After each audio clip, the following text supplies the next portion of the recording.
share with all of you what I've started, what I've created. There's a flyer on your tables. I created a Facebook group. But if you want to join the group today, that's about the why I'm here. Well, they say laughter is the best medicine. What about our mental health? So please, just hear me out for these next few minutes. My hope is by the end of the speaking, 3 things you realize. Your mental health, if you are not the problem. You're not a statistic. Reaching out to your mental health is important as reaching out for your physical health. You're not alone. So listen, you want to know a secret? This secret is this. There's a direct correlation between mental health and children with cancer and families with cancer. That correlation, that child's mental health and cancer, his family, her family experienced a lot of toll on them caused a lot of mental health. And we know this. Mental health interventions are vitally important to helping children and families cope and adapt to ensure positive long-term adjustments. Children with cancer may experience medical, physical effects, social-emotional health, and the impact and experiences transition back to adulthood or childhood becomes difficult because of this diagnosis. The traumatic experience of having cancer places children at significant risk for short-term and long-term social, emotional, and behavioral difficulties. Family members and others and loved ones with cancer often suffer various forms of distress, PTSD, anxiety, and other illnesses related to mental health. Mental health struggles are often silent battles. Many individuals don't seek help. Society has made great strides in reducing the stigma around mental health, but the need to talk about mental health is often pushed under the rug. You agree? All right. And since when is it okay for us to go to the doctor for a fever, a headache, and get a day off work? But we can't do the same thing for our minds. We're reaching out to others and reminding them that you're not alone. It becomes so vital. Everyone has the ability to make a difference in someone else's life by reaching out. It's important to remember that mental health is just as important as your physical health. Mental health issues like anxiety, depression, stress affect everyone differently. In the end, no one should ever feel isolated in their journey with mental health.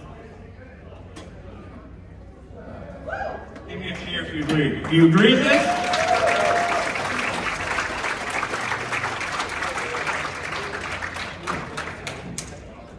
Got a poem I want to share. In the world of mental health, the strongest word that I've ever heard, maybe you've ever heard, is you're not alone. This one is for those who have forgotten, and maybe those who just don't know. Somewhere right now, there's a girl sitting at the dinner table trying to think of an excuse to get up and go throw away that food out her mouth by vomiting. Somewhere, there's a young boy sitting in the bathroom stall bawling his eyes out while he heaps to himself and tries to keep the razor blade steady. Halfway around the world, there's a woman sitting in the corner of a bedroom trying to block out the voices long enough that she can take a shower. There's a man jumping from strange bed to strange bed, greeted each morning with a different face, wondering when will be the next time that he breaks through and makes himself feel like himself again. To that boy in class trying to hide his face from his teenagers, and they're all huddled in the bathroom, on the bathroom floor because she can't stop herself from vomiting. To the woman who can't grip anything because her fingernails are chewed up to the point of bleeding. And to the man who wishes just for a moment he could gently cry or smile or feel a damn thing. To the kids who stay up late crying because they figure out who they are and why they're not like anyone else. And to those who feel they're slowly drowning because they're too busy hiding behind a part of them from their loved ones, I see you. I see you. And you're not alone. I know that doesn't make things our age, and I know that doesn't bring closure to the long days and the short days ahead. But what I do know is, you matter. And I know it doesn't stop the voices in the back of your mind telling you it's all your fault. I know these words are not clear. I know not they're going to change the world. But you need to know you are not alone. You are special because you are not like them. You are a superhero. You belong to a select individuals who are faced to hide a secret identity behind a mask. And that's nothing to be ashamed of. They will never understand what superpower it takes for some people to get out of bed. They will never know the daily struggle it takes for some people to simply function. And that's okay.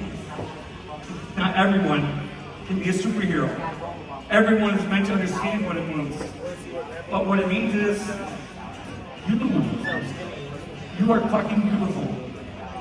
You are worth it. You are stronger than you think, and you are stronger than they could possibly ever believe. I know they tell you I want to start, or you should just get over it. And then you should probably punch another one. But just remember, just because they don't know, what does not mean you are alone. It may not get easier, but I promise you, it will get better. So keep putting on your cape every morning and saving the world one heroic week at a time. And don't let effort to make you feel like forcing yourself getting out of bed. It's not a heroic deed. Because for some, there's no such thing as a simple task. And it's unfair. I get that.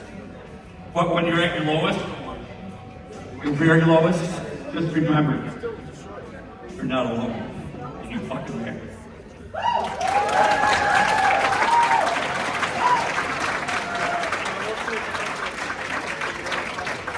Give it up one more time for Jason.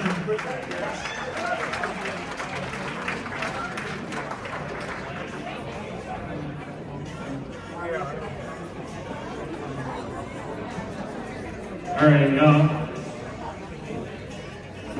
This next guy has helped a whole lot of families.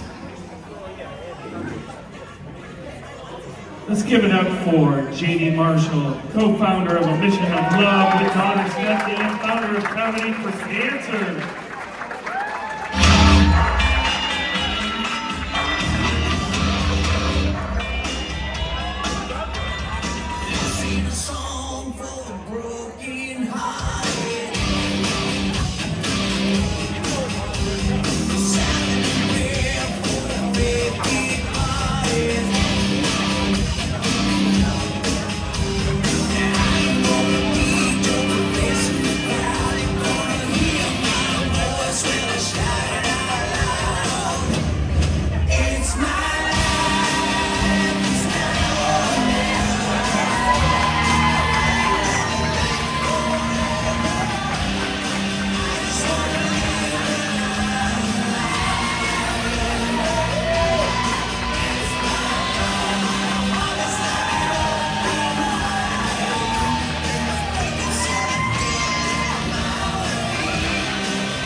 Karen, are you crying?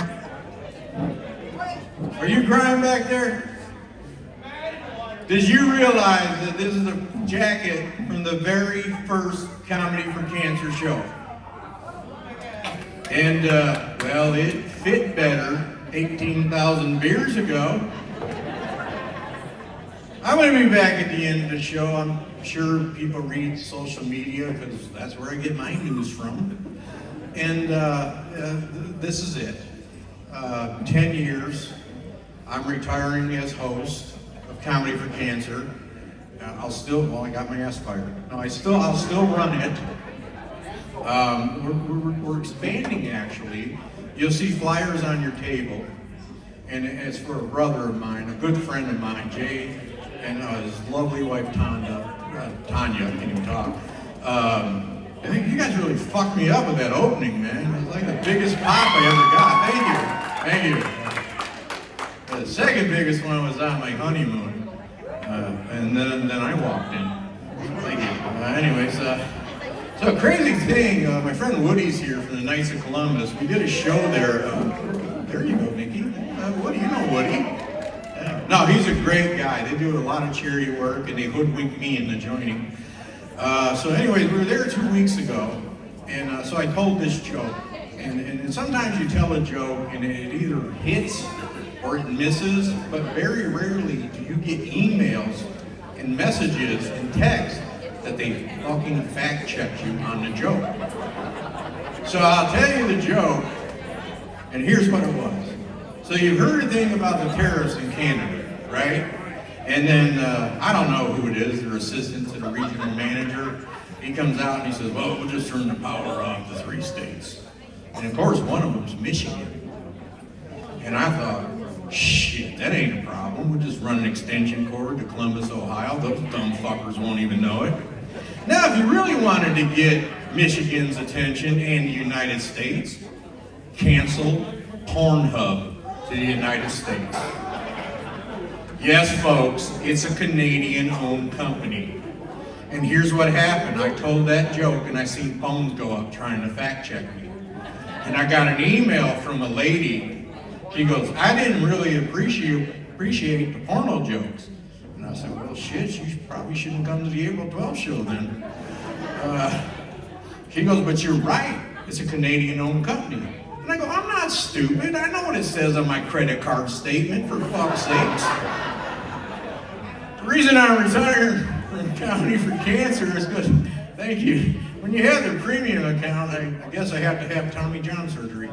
You know, if I'm falling on it. So anyways, Charlie, you know how you get your news from social media. So they have this OnlyFans thing. I don't know if you heard of it, but they call themselves models. Well, I beg to differ. Because some of them have decided we'll do live sex. And then some of them have taken it to the next level. We'll do 100 guys in one day.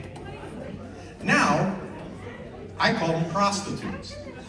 And 100 guys in one day, I like to stretch my prostitution dollars, but not that damn much. Just imagine being in line, you're 77, you're like, man, this is now serving 49. You're also over there going, I put enough change in the meter. And then this other slut came up, model, and says, I'll do 1,000 guys. And I was like, in a day? It's not math, not even math. And then she said, oh, well, each guy gets 30 seconds. And I said, well, that's good. There's 10 seconds for chit-chat. So anyways, here's what happens. 2 of them decide to have a effing contest, and they bang 100 guys. A few weeks later, there's good news. One of them's pregnant. And I thought to myself, boy, isn't this good for comedy. And I also thought, I really do like that Maury show. Here's a whole nother fucking year of episodes. And I thought, boy, what could top that? You ever heard of the show, How I Met Your Mother? There's a reboot right there. But anyways, guys, I know we're running late. Kenny Rogers had to be flown in from Canada. Now, isn't Alan Turner great? Couldn't we just do a whole show of Alan Turner and just Jackie Daniels and just tear the damn house down? Well, I'll be back at the end of the show to talk about why I'm retiring from Comedy for Cancer, but you see the flyers on the table. It's part of expanding It's not just leaving. There will be a new host of the show, but we're also going to bring back Concerts for Hope, and I'm going to work with my brother from another mother, Mr. Charlie Nova. He is not only our sound guy, but when I Make You Sad at the end of the show, he's going to bring it back up as Garth Brooks with Friends in Low Places, and we're all going to fucking sing it Facebook Live. So I'll be back at the end to talk about why I'm leaving. We're running late. And, well, I drank a little bit. Are you telling me to wind it up? Jesus Christ, Jamie. First goddamn show you come to. You're like, get the fuck off the stage. That's why they fired my ass. Anyways, before I walk off the stage and we introduce the first comedian, I would like to introduce you to the new host of Comedy for Cancer. He's a great friend of mine, Mr. Adam House.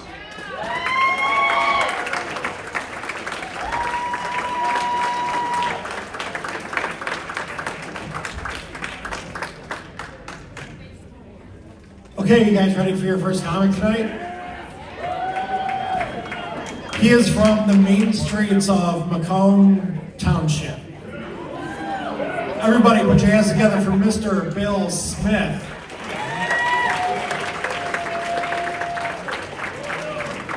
All right. You guys ready to laugh? I'll be off the stage in a few minutes. You'll have your chance. All right, what a beautiful looking crowd, good looking crowd.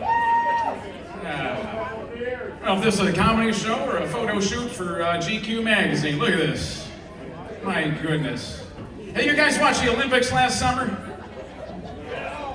I know, current events, last year's Olympics. And the plot thickens. This will go down in history as the greatest Olympics of all time. Took place in France. There was a pole vaulting event. For those of you that haven't seen it, this the hometown hero, this guy gets up there, and the bar's 17 feet in the air. And the guy clears the bar, no problem. On his descent, he proceeds to knock the bar off with his penis. Like, this is better than any gold medal, you know? Like, you Google gold medalists, anyone can show up. You Google pole vaulter penis, one guy, Anthony Ammirati, my hero. You know, it wasn't a cold day either, you know. He's got some French baguette just shoved down his leg. It looked like a mole, like just burrowed all the way to his toes, you know. He's got girls calling him he hasn't seen since preschool. You know? This is the guy you call, you know, when a kid falls in a well and a hardware store ran out of rope. Got SEAL Team 6 sliding down this thing, yes. The only thing that would have been funnier is if he would have cleared the bar and then looked at the camera with a grin and a thumbs up and then proceeded to knock it off. Yes. Oh, wiener jokes, yes. This guy can't climb a ladder without splitting every rung on the way up. Yes.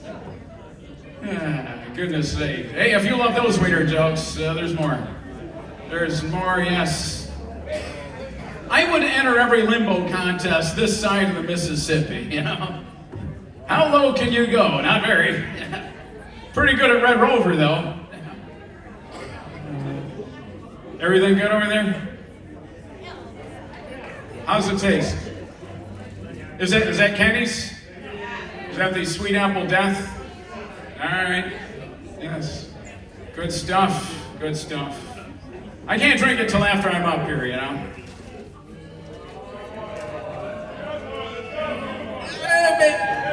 Maybe I could. Maybe I could. All right. Hey, I don't know if I got 2 tickets. For what, I don't know. I don't know if you picked up on this or not, but my maturity level is pretty low. I stubbed my toe on it this morning. The other day, my wife told me she renewed her driver's license online. The only word I heard was nude. Like if her and I were Adam and Eve, you know, I would do the helicopter in front of her every day until I died, you know? Be like 120 years old, you know, she'd be looking for me. Come from behind a waterfall, you know, ah! Get to the chopper. Every day for a century straight, same surprised look on my face. Ah, well, like some baby's crawling off a balcony somewhere. You gotta be selective though. Did you guys see the assistant GM to the Tigers step down the other day? He sent dick pics on Snapchat a few years ago. He was in his 20s. No excuse, but what were you thinking, Like, she's really gotta wanna see this, True story, the guy stepped down minutes before he got fired. But I'm selective. Like, I love it when my wife's at work and she calls me and it's like, send me a pic of the calendar for June. I'm like, all right, calendar. 5 minutes later, I always get that phone call. What the fuck? My boss is standing right here. Well, she want to see August? I don't know. Yeah. Now I don't know if you picked up on this or not, but I look like shit. Can we agree to that? I got the guy kind of got the Charlize Theron monster thing going with the haircut. That's the worst part about getting old, when you stop getting that second look. Last time I got a second look is because somebody hollered out, "Where's the perv?" Normally you'd follow where the sound is coming from, not in this case. Like, "Where's the perv?" Everyone just looks at me. Yeah. Apparently I got that face. I don't even need the white van that says ice cream on the side. This face, Just growing a face for radio. We just went on a cruise last month. We do Carnival. It's kind of like Chipotle. You might get a disease, but it's kind of worth taking a chance. So I leave the casino. I'm taking the elevator up to my room. I'm the only one on the elevator. This girl, she's 15, 16, hops on, looks at the button, looks at me. She just got the fuck off the elevator. Like, I don't know what kind of aura I put out, Last summer, I had these two old ladies walk by me, and they did that cover-up thing. I'm like, it's 85 degrees. What do you think, I'm the perv. My cousin's got 9 kids by 7 guys. I'm the perv. She's like the ball return in Imperial Lanes, just chucking kids out. I don't even think she goes into labor anymore, That thing opens up like the doors at Kroger. Got kids flying out like coconuts in a hurricane. I'm the perv. Yes, indeed. Now, I love my wife. You can too for a low price. She hates that one. I do love my wife. The highlight of my day is when I come home and listen to her to tell me what I've done wrong so I can work on correcting myself. That's the highlight of my day right there, yes. Now you gotta keep it new for him, yes. So it was her birthday recently. I asked her, "What would you like for your birthday, hon?" "I don't want anything." Well, you're in luck. I already got you that. Now, what else would you like for your birthday? I got her a purse, got her a coach, got her from TJ Maxx. It's actually a coach. You guys been to this cesspool? What is this, Denny's for clothes? I got a sweater there and the sleeve was sewn shut. I don't know if I just bought a cardigan or a Muppet. Staff is always so friendly. Did you find everything okay? Sure, if I'm shopping for 3-legged jeans, a busted egg slicer, and some Ghirardelli chocolates, Thinking about renewing my wedding vows. Where's your fine jewelry department? Whole store, they got one mannequin. This thing looks like a piñata on Cinco de Mayo.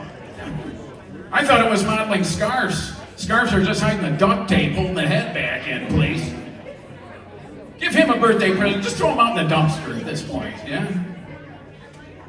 They sell dog treats there? That's nice. How bad must you hate your dog? Gotta bring home some treats from TJ Maxx. I'll shipped in from China with that bacon-flavored lead paint. Good times. I could see the TJ Maxx fashion show out in France. Got models walking up the runway with different sized pant legs. It's like your one-stop shop. I love that term, one-stop shop. You know, I've never found a place that sells peaches, 2x4s, and butt plugs. I mean, I haven't looked. Who the hell likes peaches? Yes, indeed, yes. Well, now, hey, we got any dog lovers here? Any dog? Yeah. I got a dog. He's a purebred mutt. He's a good boy, you know. He lays down with me at night, you know, and the other night, you know, laying down, lights are off, I'm petting him. Couple seconds in, I realize I'm not rubbing his tummy anymore. Like, we got a good thing going. This is not in it, you know. Next night, he shows up with a pair of Ray-Bans and a Virginia Slim. Hey, you know, I love doing comedy. I love making people laugh. Got to meet and work with a lot of people since I started doing this. Got to meet Lady Gaga. Technically, we didn't meet. She was pointing out to security, you know, so she knows who I am, and it's all about networking. You guys are a wonderful crowd. Thank you so much. Time goes by quick. So, very, you always hear people say that, the next guy is so funny. We did a show last week, and I mean it when I say this. This next comedian coming up to the stage, very, very funny man. Give it up for Justin DeVozo.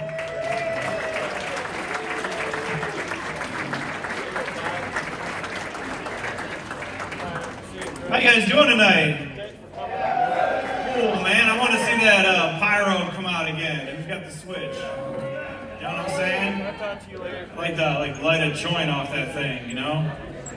That's cool, man. How you guys doing tonight? It's great to be here. It's great to be in Sterling Heights for a great cause, you know? There's no food, though. It's kind of weird. Anyone sneak some shit in? I know I did. I'm trying to behave, though, you know? I'm on the old weight loss journey, you know? Anyone else out there trying to lose some pounds? It's tough, ain't it? It's tough, because you gotta be honest. You don't just wake up 35 pounds heavier, right?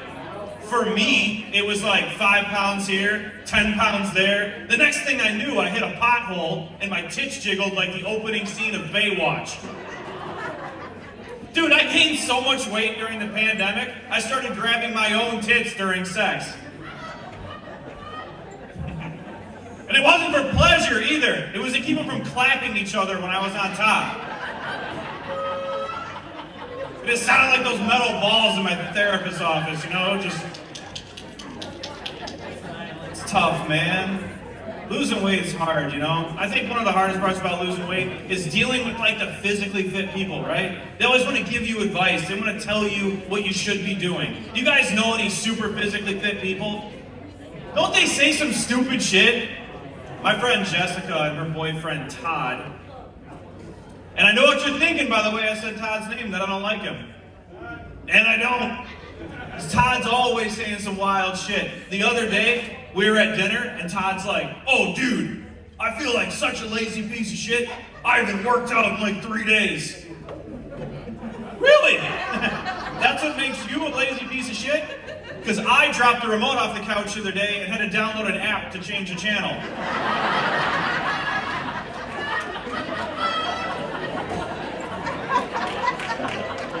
The fuck does that make me, Todd? This lady's a killer in the front, dude. I fucking, you know? I'm gonna like dub her voice for all my shows later on. It's like, how'd you do? I don't know, listen to this. Fucking killed. Thank you. Right? I appreciate you coming out and laughing so hard. You weren't paying attention at first, but I'm glad we wrangled you in, you know? You weren't. Had a few of those Miller Lights, got a little rowdy, it's okay. It's alright. We got relationships in the room tonight? Anybody here with your significant other? You guys? How long you guys been together? Here? Big spender. I got a story about that later. Don't worry, I'm with you, brother. Oh, that's awesome, dude. How long you guys been together total, then? 3 years? When you know, right? You guys look young. 40s? This is messing with you. You guys look like you're on Facebook, you know? That's what I'm saying. That's cool. Where'd you guys have your first date? Tigers game. Right on, dude. Well, congratulations to the newlyweds. It's cool to share a stage that also has weddings. Pretty cool, man. Relationships are tough, though, aren't they? They are. They're constant work, right? Anybody who's married knows that. You know, how long you guys been married? You might be the cutest couple I've ever seen in my life. How long? My God, he still has his arm around you? That is a beautiful thing. My God, I make my girlfriend sit in the back seat. I'm like, get back there. Got no time. The floorboards are missing from the car because you keep hitting the invisible brakes, you know? Get back there. Ah, it's beautiful, you guys. Congratulations. They're hard, aren't they, though? Relationships are tough. It's every day showing up for your partner. That's what it is. It's every day saying, this is the person I chose. This is the thing that I have going on, right? But I'll tell you, one of the hardest parts about being in a relationship is dealing with their families. Yes. I know I struck a nerve because I heard, ooh, I know that's right. It's hard to deal with their families, you know? And I'll let you guys in on a secret. My ex's family were a bunch of rednecks. And I know what you're thinking. Aren't you the pot calling the kettle black, Justin? These were the worst kind of rednecks. Her older brother was always threatening me and trying to intimidate me. One time he cornered me in the hallway and he was like, hey man, I love my sister, you hear me? And if you ever hurt her, you're going to regret it. You got it? Because I'm always watching. And I get it. It's hard to get over your first love.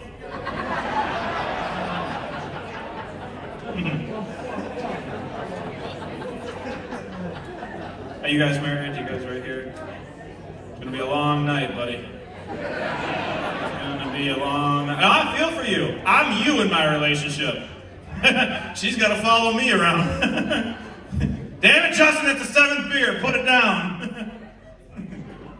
No, man, relationships are cool though, man. 19 years, my God. Where did you guys meet? Really? Is he a good bowler? Oh. You were just there with your girlfriends, like, who is this stud throwing these strikes? I bet you had the wrist guard and everything. You're like, that's my man.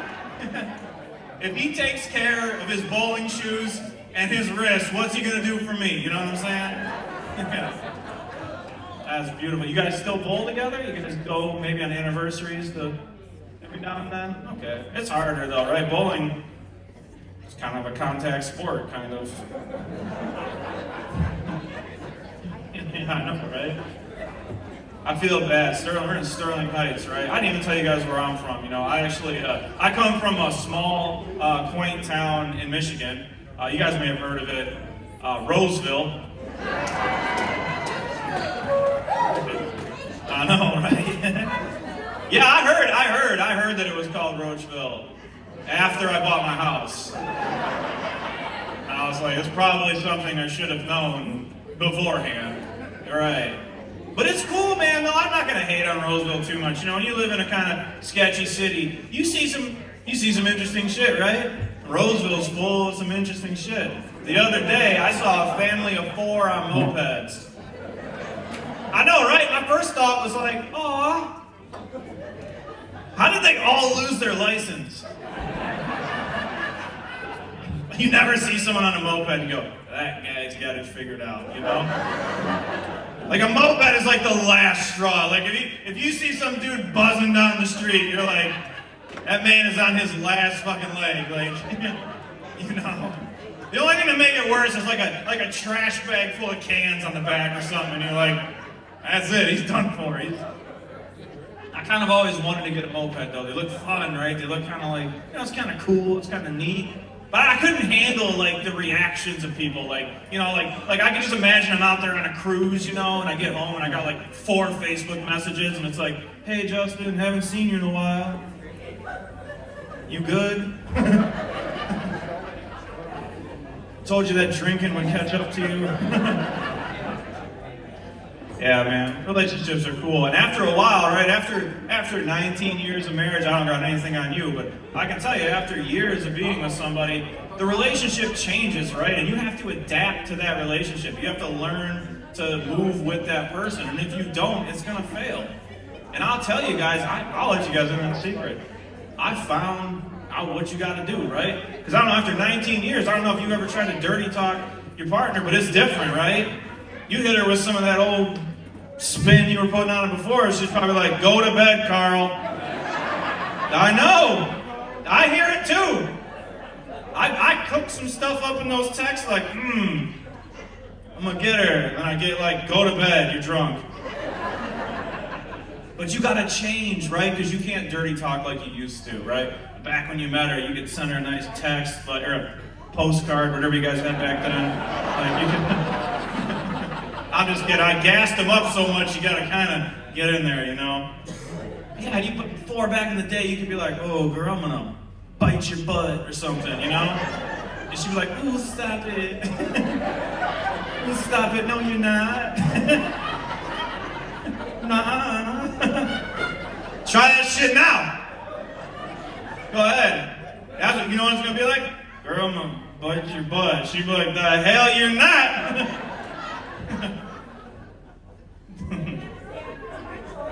Your ass, yeah, right?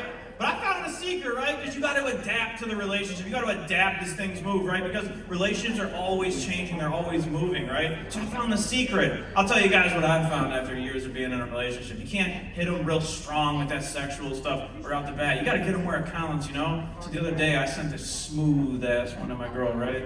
I was like, "Hey, baby, I saw you needed some extra house plants. So I picked some up from the store for you." And then I followed it up with, "Hey girl, you're gonna need some shelves for that house plant. So I'm gonna hang some shelves today, girl."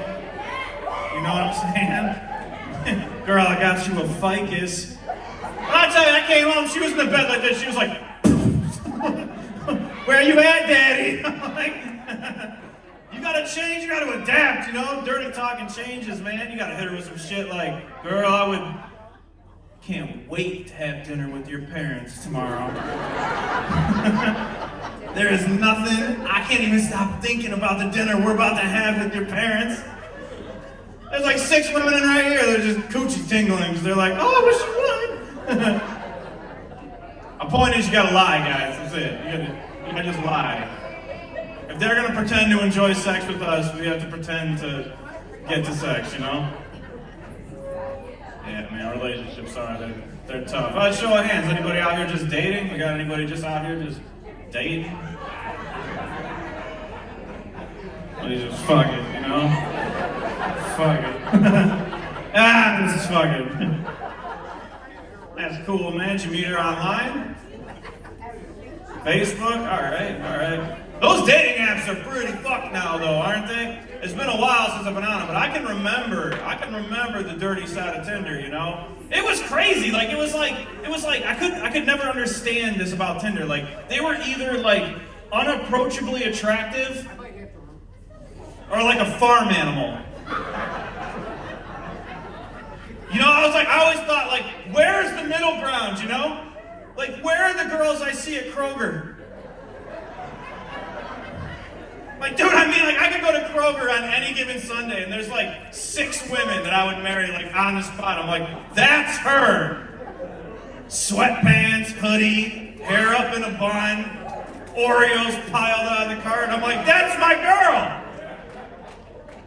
I don't need none of this filtered bullshit on the internet, you know what I mean? Oreos, that's my shit, you know what I mean? You come to my house with a pack of Oreos, girl, you're in. You know what I'm saying? Yeah, it is, man. man. It's tough though.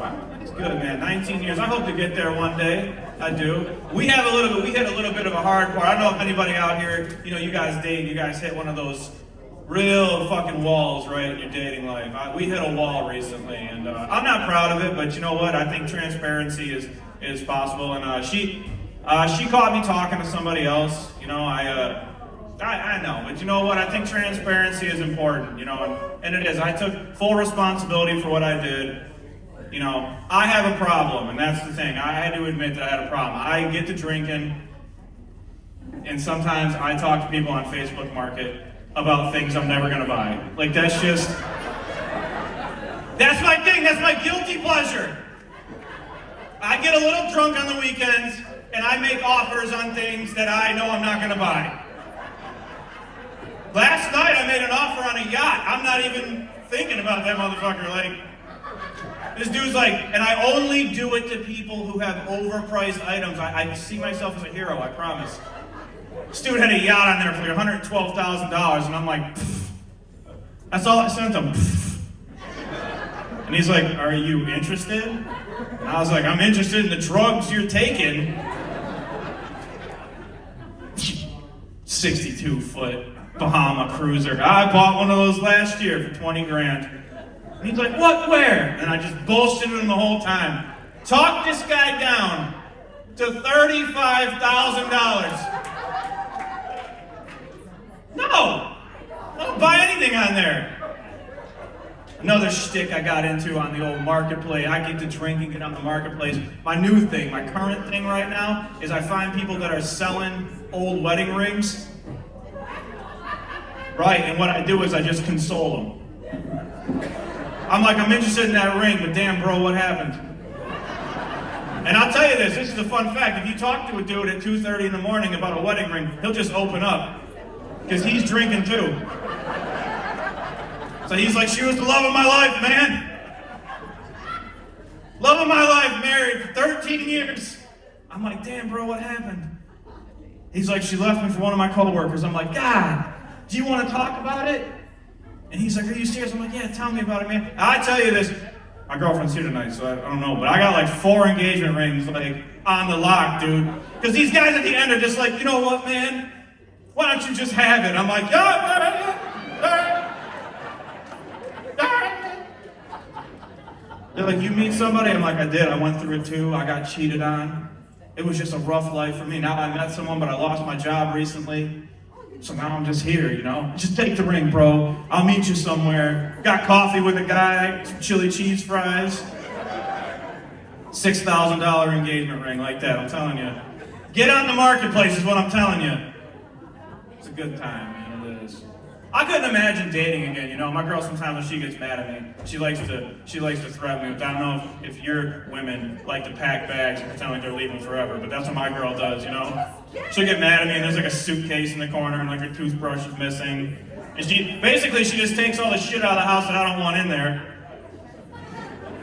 And she's like, I'm out of here. And what are you gonna do without me? Who's gonna do your dishes? Who's gonna do your laundry? Who's gonna clean the floor? And it's like, what did I do before you existed? Like, you moved into my house. Did you come in here and have to scrape an inch of dirt off the floor? I didn't think so. It's great. You do all that? You do all the cleaning? What, you work nights or something? Oh. Well, you got to step it up. I'm gonna tell you right now. I had a long talk with my girlfriend, and I admitted that I had to step it up. So I think you need to also step it up a little bit. Yeah. You guys remember dating in high school and early college? You guys remember the glory days? All you had to do was stay up later than the next guy. That's all you had to do. You show up to a party and there's some dude sitting across from you and you're like, not tonight, Bill. I'm getting that jean job. A jean job is an over-the-pants hand job while you're wearing denim. It feels great. It'll leave a mark. It's like getting jerked off with 36 grit sandpaper, I think the worst part about the house party hookup is there's always like some younger kid's blanket, like some younger sibling's blanket draped over the couch. And my first thought is like, damn, I don't want to come on this kid's blanket, but It's probably not the first time the Jonas Brothers have had some of this on their face. That's nasty. I had to follow Kenny Rogers and Dolly Parton. What was I supposed to do? There was a goddamn pyrotechnics show. I don't know what I'm supposed to do. It is, man. Life is crazy. You guys having a good time tonight? That's good, man. Thank you guys for coming out here. Most of you guys have probably been here since like 5 o'clock, right? Jesus Christ. No food? Really? Oh, that's good. Well, I'm going to get out of here in a minute. I want to give you guys please a round of applause for JD and everybody that threw this stuff together. Give yourselves a round of applause for being here for so goddamn long. I'm going to bring your host back up. Thank you guys. Oh, I'm not. I'm going to bring you up. Oh, I am also your host for the night. So I'm going to bring up this incredibly funny lady. She's done comedy shows all over Michigan. She's done all the big clubs, Mark Ridley's, Ann Arbor Comedy Showcase. She recently just got back from Los Angeles, California, touring her new album called I'm Not Dolly Parton. Bring to the stage right now my friend, Rebecca Conception.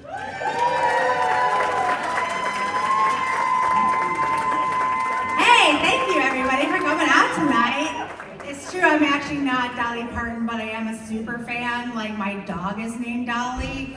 So the fact that Dolly actually showed up tonight made me really excited in a weird sort of way, y'all. I did get my picture taken with them. They were very generous about that. So yeah, thank you guys so much for coming on Sporting Light Comedy. Please give yourselves a round of applause for sticking in there tonight. Dolly and Kenny, now you got us running our mouths all night. Aren't you guys lucky? Aren't you so lucky? Now, it's good to be back on the east side. I actually grew up over here. I am South Warren's finest rapper. Thank you. Actually, I'm the second best South Warren's finest rapper because I went to high school with Eminem. Along with my homie Brad over there. Give it up for Brad and the Bohatton family for supporting the Comedy for Cancer. Yeah, but I like to say I'm the second best rapper. I just need to learn how to rap. So as soon as I get that down, man, it's over for you, Marshall Mathers. No, people are always so impressed. Like, I went to high school with Eminem. They're always like, what was he like? And I'm like, fuck if I know. I don't think he actually went to school. Like, I went to school and I graduated, and like a rose that grew out of the thorns from South Warren, I went on to college and got my degree. And then I worked 8,000 bullshit customer service jobs, and I don't even think he like graduated, right? And he has what, an Oscar and a Bentley? So like, I mean, who won that round? Marshall Mathers, right? Stay in school, y'all. That sucks. Yeah, so like Justin said earlier, I am also on a fitness journey. Who else hates that fucking phrase, by the way? A journey. Why is everything a stupid journey? Why can't you just say, I'm trying to lose a little pounds that I happen to gain over the COVID times, right? And I realized that was 5 years, and now, like 5 years ago was COVID, y'all, right? Isn't that fucked up where you're like, wow, there's a lot of bodies in here. Does anyone else get nervous sometimes when you're in a crowd? Like, I was at the Lions game, I'm like, whoo, there are a lot of bodies next to me, I don't know. You're breathing my air, you're coughing. I know it's probably cannabis because you reek like a pot factory, but I don't know, man. I just feel nervous now when I'm in big crowds. I don't know if that's just a weird residual thing. But what also is a residual thing is the 30 pounds I gained during COVID. I don't know if anybody else like also decided to eat their way through COVID, but I was like, listen, if I'm gonna die, I'm gonna eat potatoes before I die. And I'm not even Irish, you guys, but I ate potatoes like it was my job, like I actually was Irish, and then I gained 30 pounds, and it turns out, spoiler alert, y'all, we didn't die from COVID. So now I have to deal with the 30-pound weight gain, and a lot of it, like if you work from home, you don't really realize the weight creeps up on you when you live in yoga pants and hoodies all day. They're very forgiving, right? So you're like, shit, okay, I got all this room, right? But let me tell you the big impetus as to why I needed to feel like I finally needed to drop some pounds. Have you ever guys been getting freaky with a new partner and they try to pick you up and then it doesn't work? No? Me neither. Me neither, guys. Me neither. That didn't happen in real life. Yeah, it did. But yeah, no, that led me right back to Planet Fitness, you guys. And let me tell you what. Planet Fitness caters to losers, okay? And I'm not talking about losers of weight. I'm talking about actual real life losers. And I signed the fuck up, so I'm not excluding myself from this loser brigade. But clap it up if you have a Planet Fitness membership, right? Clap it up if you actually use your Planet Fitness membership. Okay, a few people, not that many, but a few. But the thing is that the reason why I feel like it caters to losers is for the following reasons, right? Like, number one, they serve pizza on Monday nights at the gym. Yeah, like, here's the thing, I'm not here for the pizza, I'm here because of the pizza, right? I'm already very familiar with the pizza recipes and whatnot, what's out there. Like, I'm not here to eat, I'm here to work out. But also, I was probably gonna order a pizza on Monday night anyway, and I do love free keychains and swag, so here I am at Planet Fitness. Number two, if you miss out on the pizza day, they have a bagel day on a different day. And then if you miss out on those two treat days, they have a literal bucket of candy at their register just so you can get your sugar fix, y'all. Like, what? How is that even trying to help you all lose weight? Like, you know what I mean? And I include myself in this as well. So, but like, listen, like I said, I was there for the free t-shirt anyway, so I'm there. But the thing that really bothers me the most about Planet Fitness is they have a literal alarm on the wall that will go off if you are working out too hard. Right? It's called the lunkhead alarm. And like, so say you're over there just trying to do some lifts, you're just trying to like actually use your Planet Fitness membership, lift. Oh, the last lift's a little too heavy. Boom. You drop it. Boom. Nope. The lunkhead alarm goes off. Like, listen, buddy, we heard you grunt while you drop that weight. You just made every other fatty in here feel really bad about themselves. I want you to take a seat next to Rebecca on that treadmill and grab yourself a slice of pizza and think about what you did, okay? Right? Because that's where I'm sitting. I'm over there hanging out having some pizza. I'm having a good time. It's all good. Yeah, but working out sucks. The thing I hate more than working out, though, is fat assumptions. I feel like a lot of people make a lot of assumptions about my size, and I would like to clarify, like, some points, right? Number one, people like to assume that because I'm a bigger girl, I'm a good cook. I'm not. I don't like to cook. I like to eat. Duh. Those two things are not mutually exclusive, right? Duh. Number two, people assume that I'm lazy because I'm a bigger girl. Let me tell you what, I am a middle-aged woman named Becky, okay? I get more done than most people would even dream about before 11 a.m., okay? Thank you. Thank you. Am I up at 8 o'clock? Yes, I am, because I can't sleep because I'm on a pause. That is correct. Am I up to drive my kid, drop her off at another goddamn practice that I'm not going to sit through? That is correct. Then I go over, pretend I'm going to go to the farmer's market and yoga, but then I actually meet my girlfriends for brunch. Do I get into the fight with the waitress because they said the brunches were, the mimosas were bottomless, but they cut me off after 6? That is correct. I did get into a fight with them. Did I get 15% off the bill? Yes, I did. Did I end up going to Aldi afterwards? A little drunk, but also bought most of the shit I needed? Yes, I did. All before 11. Do not come for a Becky, y'all. Do not come for us. Do not come for us. Thank you. Thank you. The third assumption I would like to address is that because I'm a bigger girl, I like to have things in my mouth, but that one's true. So, you know, whatever. My mom hates that joke. It's fine. It's fine. Yeah, so, let me just clarify. Do we have any single people in the crowd? Make some noise if you're single. Spoiler, I know a few of you are single because I recognize a few of you in the crowd.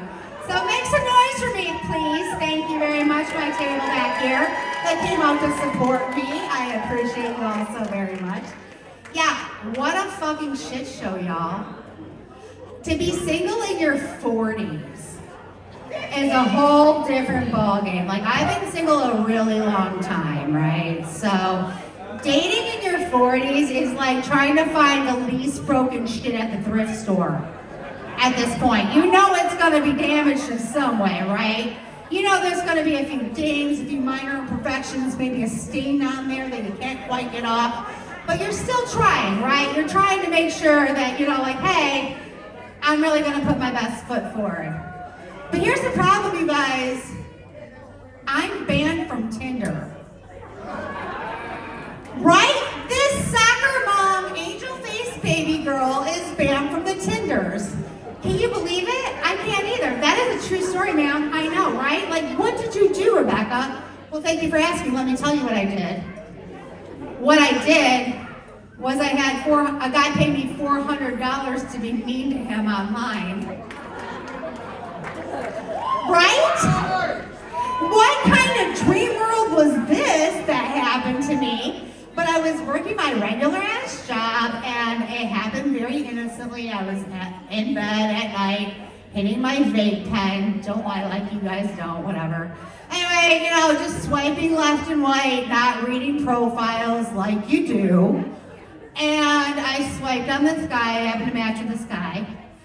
And he sends me this message, right? And it says, "Hey, Rebecca, I hope you read my message. And I hope you're in agreement with what it says." I'm like, well, way to call a bitch out. I didn't read your profile. So I pull up his profile and it says this. It says, "Beta male seeks alpha female who knows her place in a relationship." And I'm like, well, shit, I still don't know what the fuck this means. So I'm like, could you elaborate what you're referring to, please? He goes, "Well, you have to know you're so much hotter than anyone I could actually ever date in person, right?" And I'm like, clearly I didn't think so because I swiped right on your dumb ass, but okay, sure, for argument's sake, sure. And he goes, "Well, you must have a lot of dates lined up, right?" I'm like, well, I don't have a lot, but I have like one date lined up. Sure, okay. He goes, "Well, you must be an alpha for it, right?" I'm like, yeah, I always buy brand new clothes for my first dates. That makes sense, sure. He goes, "Well, what do you buy?" I'm like, I don't know, lingerie and high heels? I mean, I don't know. This guy's fucking weird. It's fine. He goes, "Cool, what's your Cash App? I'll send you some money for your date night." And I was like, oh, right? This girl gets it. I was like, oh, you want to send me money? Well, okay. So, fun fact, Queen, don't put your whole Cash App logo, don't put the $sign on there, because that's a flag on the Tinder, and that's what gets you banned. So, yeah, because I put my Cash App thing on Tinder, it got me banned from there. But honestly, 10 out of 10 would do it again. I mean to men for free all the time, right? So to get paid to do it, that's a secondary passive income that I am very much on board with. So if anybody's looking for someone, I think they call it a financial dominatrix. If anyone's looking for one after the show, please feel free to hit me up. I'm happy to help you out on your journey to becoming a financial slave. Right? Yeah, this is one of the many things I offer as, a comic tonight. Right? You didn't even think that was going to happen. Hey, there we go. So yeah, anyway, who's been on the online dating apps? Make some noise. Make some noise loud. Make some noise if you're still single. Keep going. Maybe not. Yeah, keep it going. I'm looking for myself. I'm 48 and I'm gonna keep it open. So men, women, we're just gonna get real weird here. Yeah, thank you, Melissa. I appreciate you. Right? But you guys know what a shit show the online dating world is, right? It's so bad. It starts off so positive, right? You take a bunch of pictures of yourself way up high so you look skinny, right? No junior in your toilet.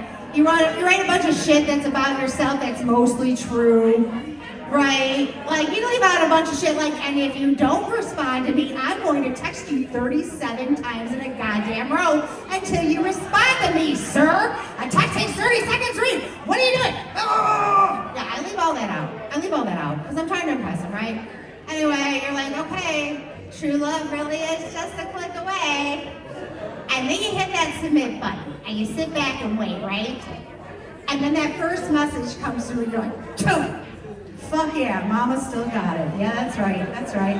And then you read the message, and it says, Hey girl, pretty. Why, like you are. Not even Y-O-U-R, which is still grammatically incorrect. I was a journalism major in college, so I'm a little picky about those things. But like, it says pretty, but I'm like, well shit, at least you call me pretty, right? So I respond back, I'm like, well thank you so much, how are you doing tonight? Blah, blah, blah, blah. And he goes, you want to see a picture of what you're doing to me, your pictures are doing to me? And I'm like, oh, no. And I'm like, absolutely not. But before I can say no, every time, boom, there it is, guys. A picture of their dick, their schlong, their member, their penis, whatever word you prefer for your gentleman part down here. They send you a picture and you never even ask for it, right? Carl, are you leaving? Are you embarrassed? I'm not trying to call you out, buddy, but I recognize the jean sweater combo, I'm just saying. It's okay, I'm not mad at you, Carl.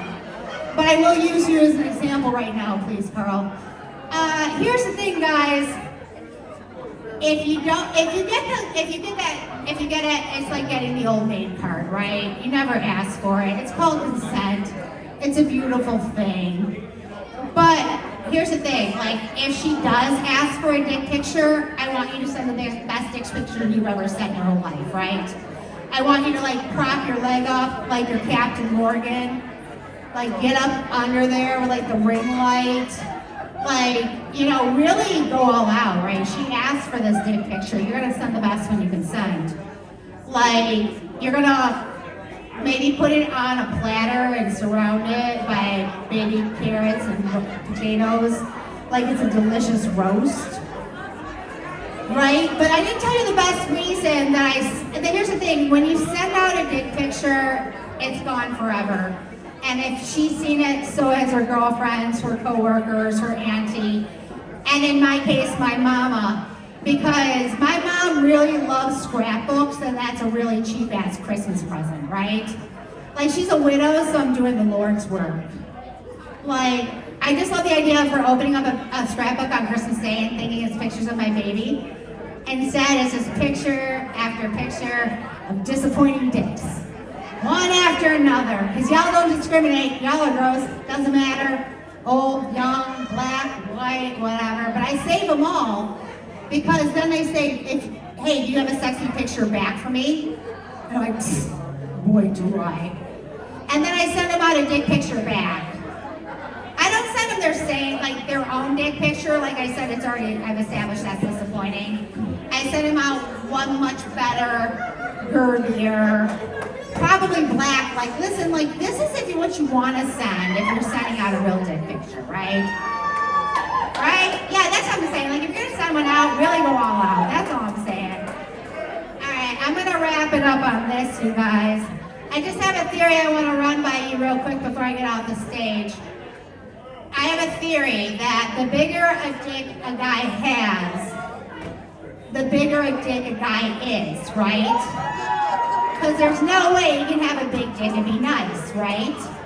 And if he has a big dick and he's nice, he's probably gay, right? And if he has a big dick and he's nice and he's straight, he's probably married, right? But just in case I'm wrong, and there is someone out there that has a big dick who's nice and not gay and not married, I'll be sitting in the back. Please feel free to buy me a drink. I'm Rebecca. Thank you so much for coming out. I'm going to bring out your headliner right now. I've had the pleasure of working this guy all over Michigan. He and his wife Robin run a company called Hard Heat Comedy.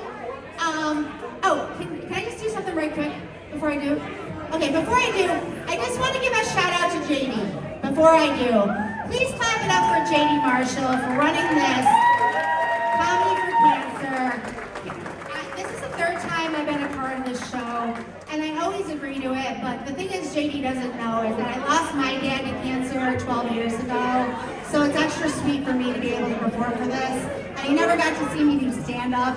And the fact that JD and his daughter shared that bond together makes me think of my dad. So thank you guys for sitting through this. Now, without further ado, my headliner tonight, he has been performing all over Michigan. Michigan for several years. He and his wife own Hard G Comedy. So I need you guys to clap it up in the back. Clap it up. You can see he was not a movie. Clap it up. Everybody start clapping right now. Thank you.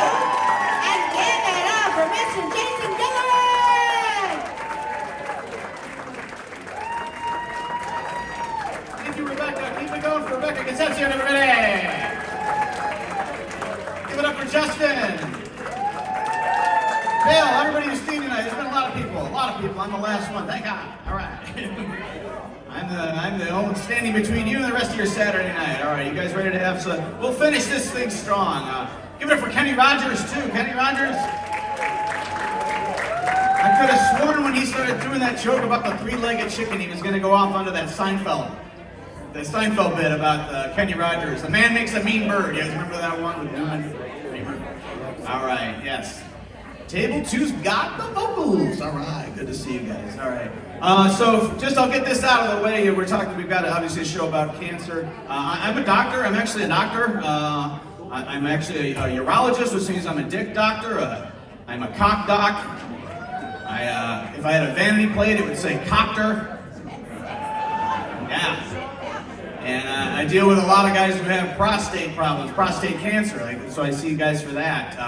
And I don't know if you guys can see with the lighting up here, I don't have as much facial hair as Kenny. I got a mustache here. I grew this about 6 months ago for something called Movember. You guys ever heard of that? It's men's health awareness. And all of the dick docs get together and we grow facial hair that month. And we do it to make awareness of it, and it makes sense. I'm not sure who came up with this stupid marketing campaign though, right? Like, hey, we need to get more guys to get checked for a serious condition like prostate cancer. Yeah, but no guy wants to get a finger in their ass, right? Well, hey, I got an idea. Why don't we make all the doctors look like Freddie Mercury for a month? Or in my case, Ned Flanders. Which is also equally creepily diddly doodly. You don't want to hear that guy behind you. Bend over right now, sir.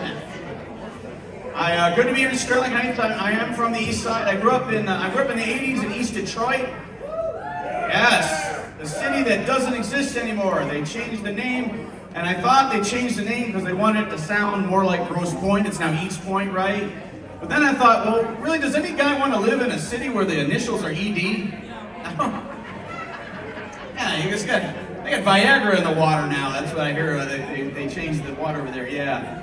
But I live on the west side now. I live over in Franklin. If you're not familiar with it, it's well known for the cider mill. You guys heard of the Franklin cider mill? Yeah. There's a cider mill over here, Yates, right? That's the one up there at the road. Lost my virginity at Yates. Sort of fucking got it. Yeah, there's no joke there. That's no joke. The Franklins, yes. My mom was supposed to be here now, but she was not here. It's actually my mom's birthday. That's really funny. Thank you. All right, give it up for my mom. All right, what the hell? She's 85. She's still going strong. Yes! Give it up for my mom. But yeah, we have the Franklin cider mill there. Did you guys know you can DoorDash the cider mill now? Do you know that? No? Yeah, I swear, it's on the app. There's a button on there, and they'll deliver it to your door within like 30 minutes. They'll deliver a gallon of freshly squeezed cider, dozen warm, fresh donuts, and a Ziploc bag full of bees. You guys have been to the cider mill before, right? If you don't know where Franklin is, it's immediately north of Southfield.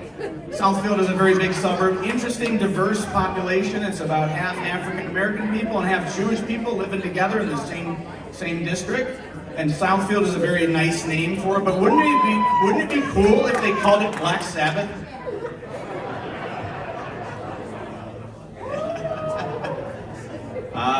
As Rebecca mentioned, I'm married. My wife and I do comedy together. My wife and I, we got married in the year 2000.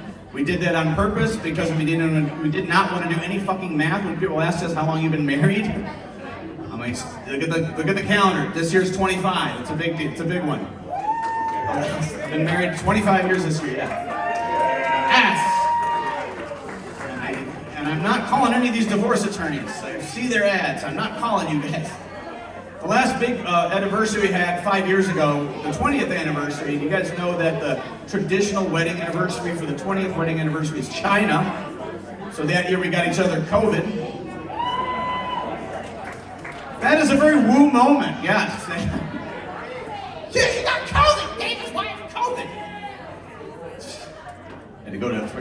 soup for that shit.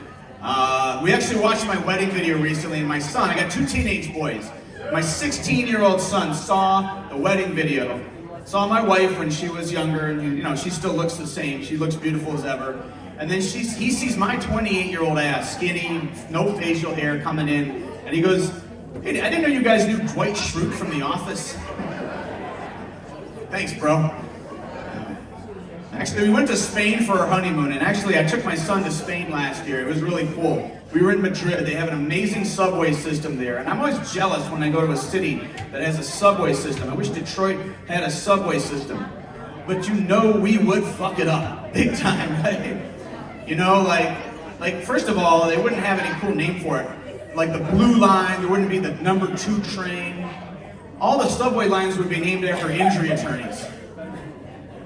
You know, you want to take the Feiger line, you want to go across town, take the Feiger line, switch over to the Bernstein line, and then you just take Jumana all the way out till it ends. That's right. The Mike Moore, yeah. That's what I look like, Mike Morris, if I shave my mustache. I'm afraid to do it. I'm going to turn into that motherfucker, man. Yeah, I know. What's going on? What else is going on? Yeah, big thing. Tariffs are a big deal right now. I didn't really think they were going to affect me, but then I got a small coffee at Tim Hortons. It was $27. So, fuck that. Yeah, woo! It's like that's all you do. Is that all you just do? Woo? Like, you pull the string on her back at night, right? You just goes woo. That's it. Rewind. Okay. You do that in the bed? You two together or something? Yeah. You should do that in the bedroom or something? Just woo. All right. She's up on top. Woo! All right. Hey, if you're gonna do it, I'm gonna say something about it.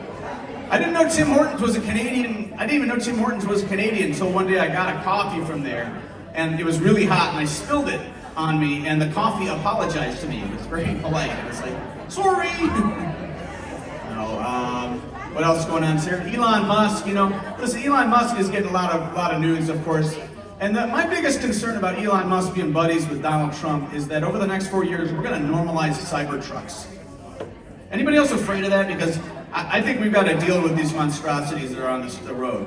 The good news is whenever I talk about Cybertrucks, I never have to worry about a Cybertruck owner being at a comedy show, because they're just not here. Right? They're like the Amish. They're just not at the show.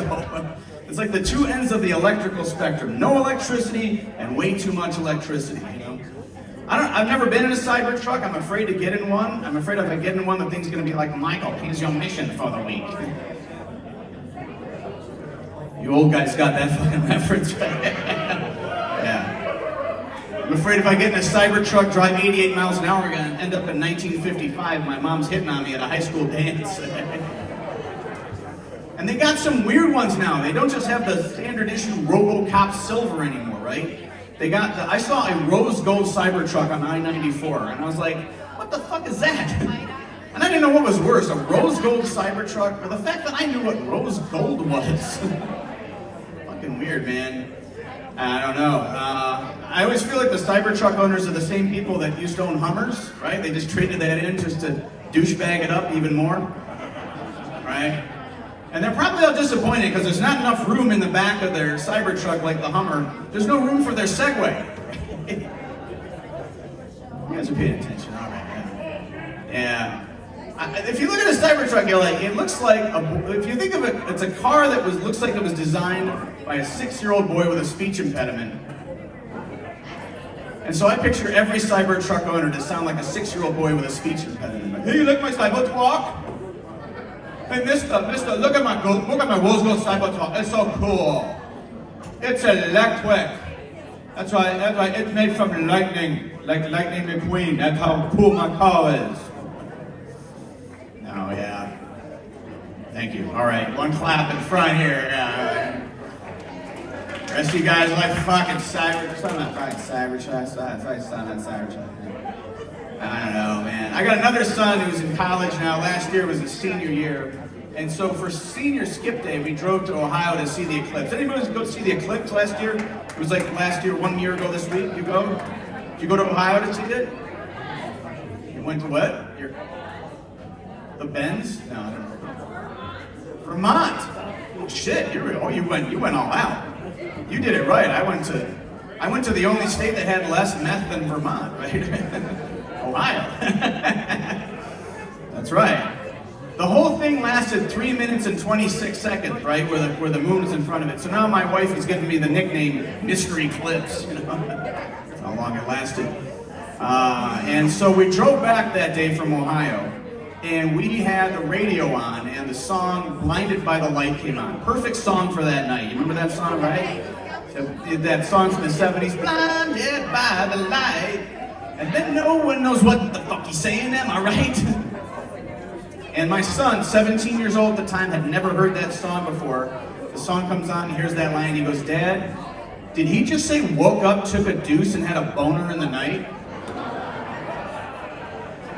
Yeah, that's what he fucking said. I'm not worried. That's the new lyrics. We're not changing them. We're not going back now on that, right? I looked at my wife, I said, I think we gave birth to Butthead. Woke up, took a deuce, and had a boner in the night. That was a pretty cool night, baby. Soft in the back, hard in the front. This is a lot of chatter, a lot of fucking chatter here. I'm just gonna admit it. I'm just like, this is true. They did tell me, Justin warned me, he's like, they're talking a lot. Actually, I think it's just these guys, so that's okay, yeah. Because I'm just gonna get the fuck out of here at some point here.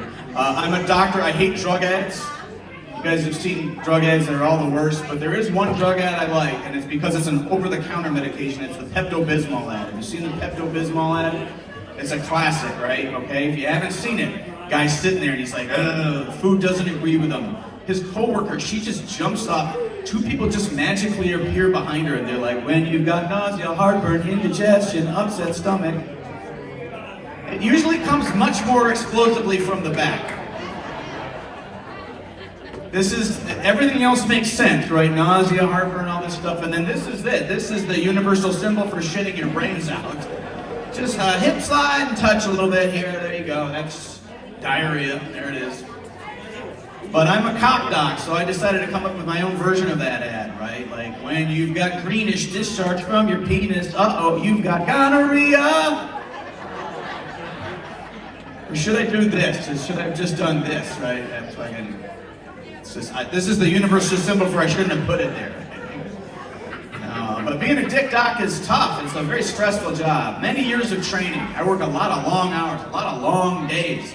And even the days that aren't that long, they got a lot of girth. They're thick. You gotta go around them. Anybody, you guys know what girth is, right? I did a show recently, somebody said, what's a girth? Where are my girth ladies? All right, big shout out if you're a girth lady. Round of applause if you like the girth. Yep, that lady likes the girth. All right, who likes the length? Where's the length ladies at? Where's the length ladies at? Oh, it's a length crowd. Okay, very good. All right, you're on your own, man, but you're actually correct. Girth is better than length. What the fuck are you talking about, table fucking two? Usually it's the same lady that says the girth and the length, so you want it both ways. Yeah. You heard her, guys. She wants it both ways. Okay, all right. What the fuck am I talking about is right. All right. Well, let's get digger into some deep dick jokes. All right. I used to work. I charge by the inch. I don't know if you guys know this. It's not the best economic model over in Oakland County. I really should be working south of 8 Mile. I think I do a little bit better down there on that one. But this is true. I used to work. Yeah, I'm sorry. It's true. I'll get to that in a second, sir. You'll know what I'm talking about. You too, and you guys will listen.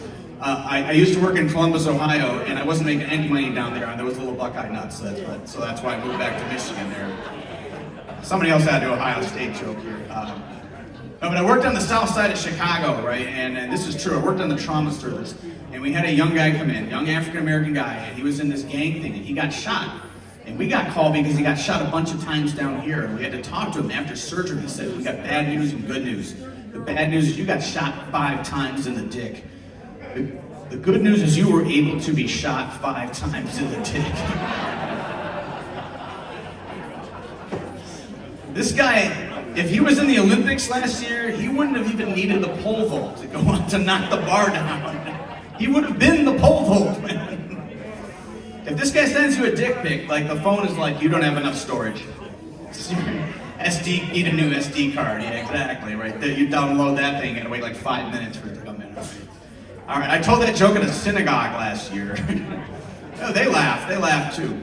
But then they like emailed me. A woman from the synagogue emailed me the next day, and she's like, "Are you sure you can really tell that joke? It's a little bit, you know. Are you implying that the African American man had a bigger penis?" And I'm like, "Yeah, I'm a fucking dick, doc. I've seen him. I know the truth." She's like, "Well, maybe you should make the joke more about yourself instead." And I was like, "Okay, there's some white guy named O'Connor, and he's driving in. He's in the north side of Chicago, and he got shot." And we had to go talk to him afterwards. We're like, good news and bad news. The good news, you got shot a bunch of times down here, but they missed your dick. Did I make the joke better, Mrs. Weinstein? Oh my God! I had a guy come in, a deaf guy come in to see me, and he was coming in, and he had a sign language interpreter with him, and so every question I had to go was through him. You know, I said something, and he made the sign language, and vice versa. And this guy was having a lot of problems with like sexual stuff, and so I asked him, "Are you having any difficulty with ejaculation?" And I looked at the sign language guy, and I don't know any sign language, but on this particular day, I learned the sign language for ejaculation, which is this. I sat there and I was like, I have a lot of questions, buddy. What the hell just happened there? Why is it 4 times? What are you, a fucking sprinkler? What is this? Why is it out of your chin? It makes no sense, right? Every once in a while I go up to my wife and I give her what I call a silent facial. I'm like, and she's like, get it off of me. And then I actually looked up recently on YouTube, what is the actual sign language for ejaculation? Because I didn't, I wanted to see what I'd like to get me some research on it, and it was just this. And I was like, what the fuck did this guy just do? Like, this guy should be on some sex offender list, right? He's just blowing it everywhere. What the fuck, man? I didn't like that. I treat a lot of women who have urinary tract infections, UTIs. You guys, I'm sure somebody's had them. And I get young women who come in and they get them every time they have sex, and that's a real common problem. So what I do is I write a prescription for a low dose of an antibiotic. I say take it every time you have sex, right? But then there's an awkward point in the doctor-patient visit where I have to figure out how many pills am I writing for this young woman? And then I have to really suppress my inner butthead voice at that point, like, how many times are you like doing it? I'm 53 years old, so I know you're doing it a lot more than I am. I make it easy every time. I just write for 69 pills. Boom, done. That's it. Exactly. I tell the woman, I'm like, look, go to your nearest CVS, Walgreens, whatever, find a young male pharmacist, hand it to him so he can look at the prescription and be like, nice. Nice. I write a lot of prescriptions for Viagra, some of them to my patients. This crowd looks like there's definitely some Viagra guys here. 50. Oh yeah, you pointed, he's on it, I'm not on it, yeah. 50 milligrams, right? 50 milligrams, what are you at? 75, 100 milligrams over there, 100 milligrams over there. Cialis, 2, you take 2. You don't need it, bro. You shouldn't need it. You took too young. No, I remember the first time I took it, and my wife decided to make fun of me. She's like, ha, your dick doesn't work anymore. I'm like, yes, he does. He's just cut back his hours. Like, this boy used to be open like a freaking casino. Now it's like making an appointment at the DMV. You gotta make an appointment online. I need help with this thing at 11 o'clock at night on a Tuesday. He ain't gonna work, man. But yeah, and I turned 53 this year, and so did my dick. And much like me, he wants to spend some quality time with his 2 boys before they move away from him. Your boys moved away? Are they going down south yet? No? No, I mean these boys. I'm not talking about it. That's your son. I'm sure he's moved away from you. I hope he's not living with you, but yeah. These boys are going down to Nashville at some point, right? My dick's just going to retire up in Alpena. That's what's going to happen to that. I do vasectomies. It's the only procedure that I do that I've had done to me, so I got like street cred. Like, where are my snip guys at? Hell yeah, right in front. Of course, it's always That is the loudest shout for a vasectomy I've ever heard. Like, fuck yeah! Yeah. Hell yeah! All right, you're done. You and and I are the only ones shooting Nerf bullets out of our guns right now. Is that right? Got crystal light coming out of here. Is that what's? Oh, there's a guy. Okay, there you go. They're coming out. Yeah, that's right. Yeah. People ask me after I got it done, like, "Hey, do you have any regrets?" And I'm like, "I probably shouldn't have done my own." That's not true. Of course, that's not true. My wife did it. She's like, "I'm not waiting for another doctor. You just tell me where to snip." And I'm like, "Not there." Yeah, but if you guys didn't know this, but if you guys have heard, there is an actual chance that a vasectomy can fail. Yeah, you've heard of this? Okay. Yeah, this is true. I had a guy come in 8 years after his vasectomy. He goes, "My wife is pregnant." I was like, "Ooh, here's what we're gonna do. I'm gonna have you give a sample. Don't do it here. We're gonna see if you got swimmers. If you do, 1 in 10,000 chance. It's a miracle. Do not name the baby Miracle, please." Right. But if this guy's shooting blanks like you and I are, we were about to have a much darker conversation in this doctor's office. We're like, look, you got the vasectomy, you did your job. I did the vasectomy, I did my job. I think your wife did some extra jobs. And then I look at the guy and I'm like, maybe it's baby Jesus? I do a lot of prostate exams, as I mentioned, but I'm in my 50s now, so I had to get my first prostate exam a couple years ago, and I found out I was ticklish. I didn't know you could be ticklish back there. I've been doing this 20 years. I've never made one of my patients sound like Elmo. Yeah, I've been a pitcher for a long time. Finally got to be the catcher, And I've done the math. I've done more than 10,000 prostate exams, which means that if this finger could talk, he'd be like, "Please fucking stop." Like, why does it have to always be me? You've got a perfectly good finger on the other hand. It's like, leave me out of this. I'm the one that keeps your wife happy. I am putting my son through college on this finger alone. And he wanted to go to Brown University, just to let you know about that. That's a Brown joke is what it is. It's an Ivy League level of shit on finger. How often do you be like, somebody combined an Ivy League school and poop on a finger joke? I had never heard that done before until I went to the UAW in Sterling Heights in my Cybertruck. Yeah. I wish I'd kept track, like when I got to number 10,000, I could have made it like a special occasion, A guy comes in the office, I'm like, "All right, Mr. Andrews, I'm gonna have to take your pants down, I'm gonna take your underwear down, you're gonna lean over the exam room table, all of a sudden a bunch of confetti and balloons falls down from the ceiling." Is that what the fuck, did I just win something? Yeah. All right, that's right. All right, I'll leave you guys on this. Is there a raffle next, so we want to get to the raffle? Is that the deal? All right, well, we're wrapping up here anyways. They were after 9 o'clock, so. That's right, yes, all right. Yes, we're raffling off a fucking prostate exam. You get to do it to me. That's not the deal, man. That's not what I want. Last call for raffle. All right. I'll wrap up with this. I had a guy. This is true. I had a guy pass out in the middle of a prostate exam. 280-pound guy with my finger in his ass. I fucking made him pass out. It was like I gave the guy a Spock Vulcan pinch through his butthole or something. And I had no idea how strong my finger was until that day, And I'm sitting there holding the guy, and for a minute, this guy was in the Guinness Book of Records as the world's largest finger puppet. I had a Chinese guy come in for a prostate exam. He wasn't 280 pounds, so okay, he didn't pass out. But I'm doing the exam, I'm back there, and all of a sudden I realize I can't get my finger out. I'm like, what's going on here? And then I realize there's a dentist on the other end who's got his finger in his mouth, and I'm like, stop fucking pulling, you're only making it tighter, bro. All right, we'll go out of this. I had a police officer come in and he was due for a prostate check. He had his uniform on. Any police officers here tonight? You gotta tell me if you are. No undercover shit. Guy comes in, and normally I'm nice to him, of course, but I got a speeding ticket like the week before.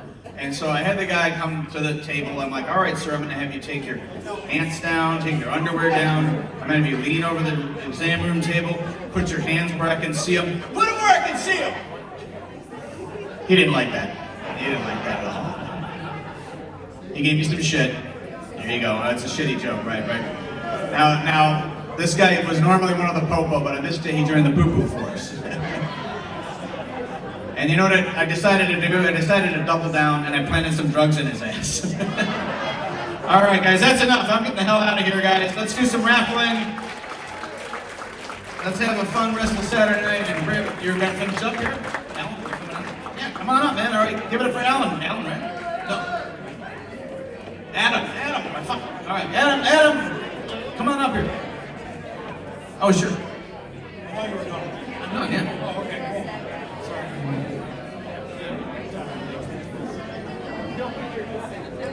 All right, everybody, we got 5 minutes left to buy raffle tickets. There's 50-50 for sale. You can see the lady with the braids. And then their raffles are actually in there. Just to remind you, we got a ferry bridge, 2 wine basket, 2 lion signs and Lion's Crown Royal, dog bed, dog food, dog dish, and a $50 gift card to Pet Supplies Plus, a mixer basket and Crown Royal, an igloo cooler with alcohol, a tiger mirror, tiger dog dish and ball, a camping bundle, and a middle schooler basket. JD said a hard 5.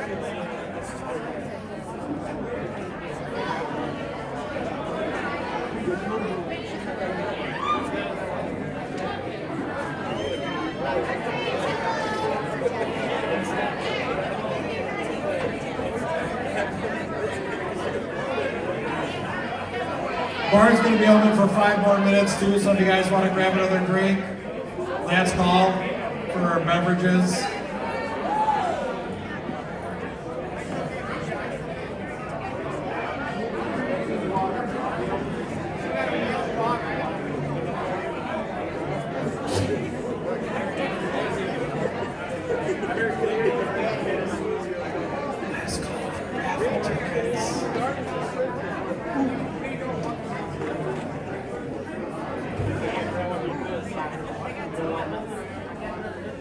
Last call for raffle tickets. Last call for alcohol. Get your beers and your whiskeys and your vodkas and your wine coolers.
got 1 minute to top off at the bar, top off your lottery.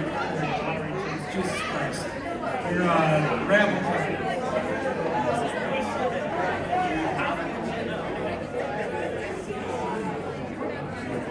JD said a hard 5. The best he's got is a hard 2.5.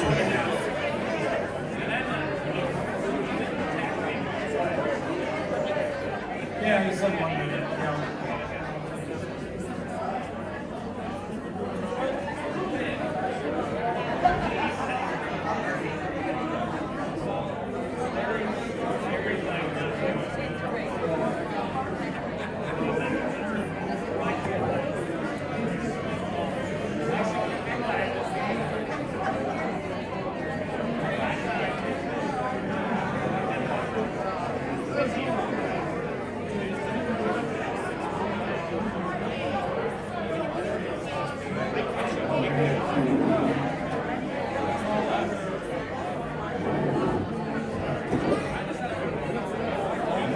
All right, who's ready to hear some raffle tickets drawn? JD, they're waiting. JD, where are you? JD.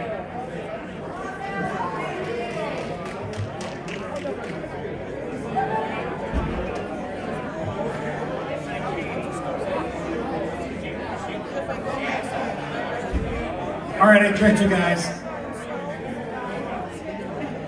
He's coming. Maybe that's why he's not here.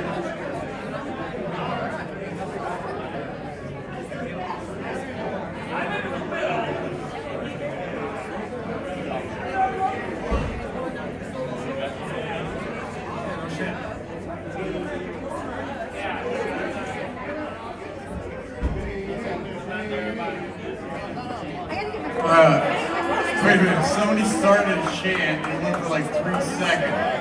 JD, JD. That's how long it took me to make 2 kids. What the hell's he doing? I've seen 24, he's bombing the damn place.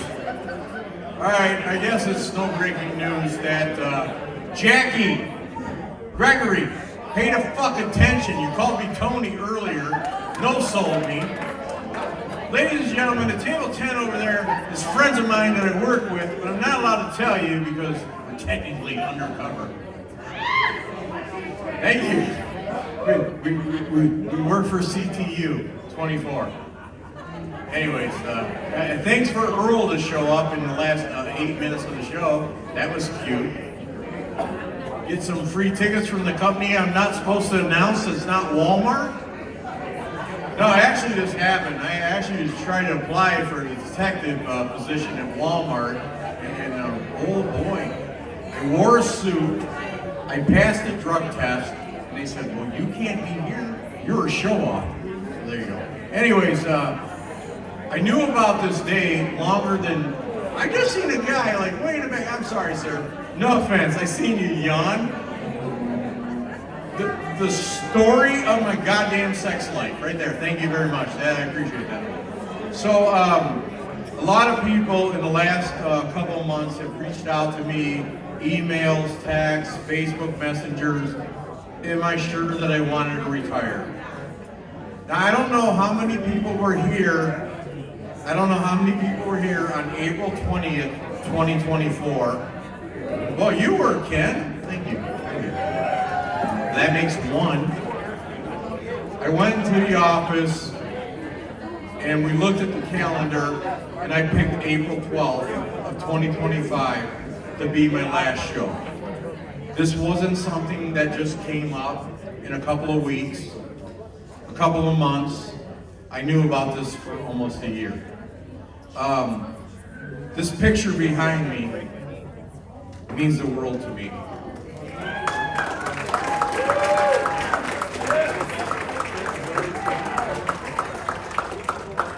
Sometimes in life, you get to meet your heroes.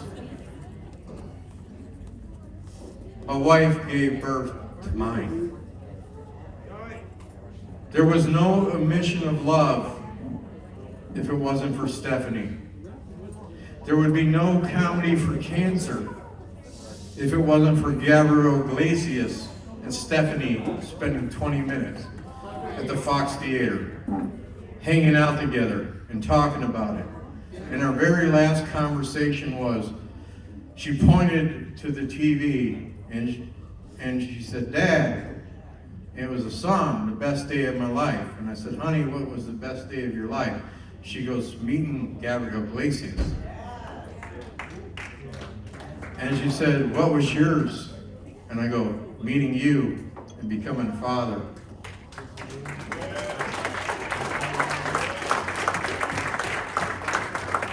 I told her I loved her.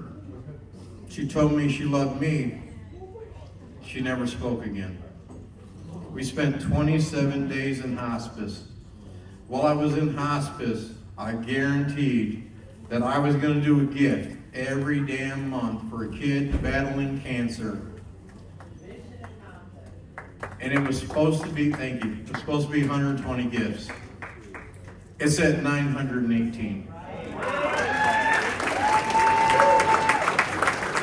I was told the first night that we did Comedy for Cancer, congratulations, you're doing one damn show. You're doing something for a pediatric cancer charity and you're doing an adult theme. Good luck. 10 fucking years later, I stand here tonight to announce my retirement. And I came into the show, I don't even need to see the numbers, I already know the ticket sales. I was $1,238 for raising $1 million for pediatric cancer families, and you guys fucking did it. I don't even know what the bar made, I don't even know what the raffles did, but a fucker that has 3 spine diseases, multiple neck surgeries, a broken fucking back, and great people back there that believe in me and give me something to wake up every day and keep working. Because the most depressed I've ever been in my life was with A, when I lost my best friend, my hero, my daughter Stephanie, and second was when I had to leave the Warren PD, and there's a family that's sitting in the middle, I can't out them because we're all undercover. They brought me in, and I truly, guys, I know you're not for the Moxish, and I'm literally talking to my boss right now, but I love you. I truly do. I learned something after the first show that Scott Downey taught me. My best friend is sitting over there, and by the way, thanks for the middle finger, you bastard. And thanks for the emotional support beer coasters you gave me that, 20 beers later, I fucking lost it. But anyways, by the way, my boss is out there. I'm gonna need a couple Thursdays off for Thursday, right, Scott? There you go, thank you very much. I got, Nikki, settle down, you showed up late. I think there's a lot of people here that have been longer than you, okay? Easy. Oh, there you go, Bridget, thank you very much. Bridget and Scott sitting over at that table were there the night we came home yesterday, 10 years ago, when my daughter took her last breath. And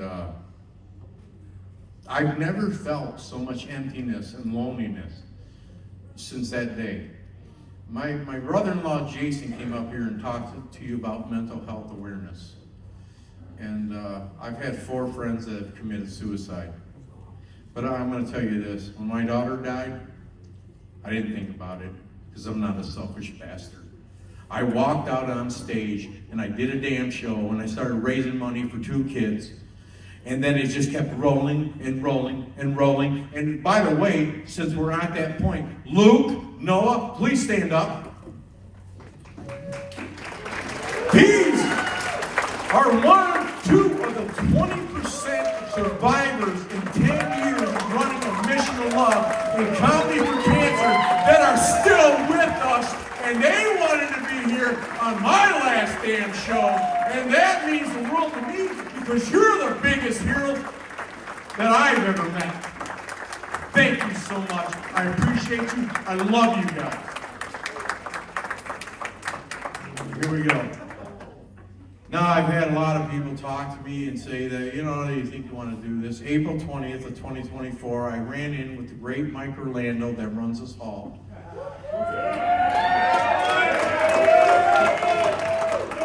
And I said, we looked at the dates, and he said I had April 12th, and I go, that's the show I'm walking off. So I knew about it longer than anybody. I'm okay with it. I'm good. You see flyers at your table. I'm spreading our wings and doing damn more. Adam House is going to run Comedy for Cancer. I'm going to run ComedyTixFor.org. I'm eventually going to do something with the city of Warren. Ladies and gentlemen, I got to tell you this. It's, you know, we've had some mayors that are dipshits, right? But I got to tell you, the city council members are some of the greatest people I ever met, and one of them is truly, again, someone that's not for the obnoxious. John Lafferty, I truly love you. You're one of the best city council members we've ever had in the city of Warren. And I can't wait to see what the hell you and I do together down the road. No hands, just saying. I was elected to the Crime Commission back in December, appointed by the mayor. I don't really care for him. Oh shit, we're on Facebook Live. Thanks, Jay. Oh, that's gonna help. She can't fire my ass. I already got approved. I got the damn badge. She can kiss my ass. Really? Why should you be afraid to say something about a politician that may hold your giggle fruit in her hands? I'm trying to clean it up. And I'm trying to be happy because I don't want to be sad about this. But before I go, I would love to do this. Brody, don't know where the hell you're at. Brody? Brody, I would like to thank you for being another son, because you were my best friend's daughter. Colin, thank you for being a part of the board of directors for Mission of Love. My sister Jackie standing over there. We have triumphed over tragedy together. We lost our fathers when we were teenagers.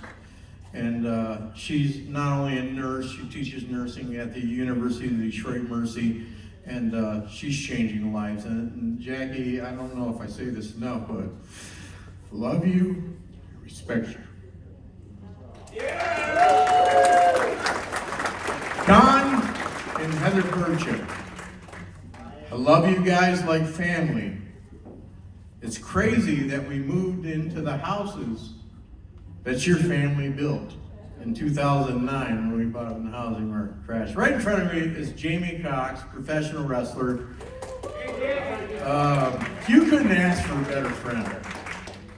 Just like my boss, I don't point him out, he's the same way. When you're too up, he brings your ass down, and when you're down, he brings you back up.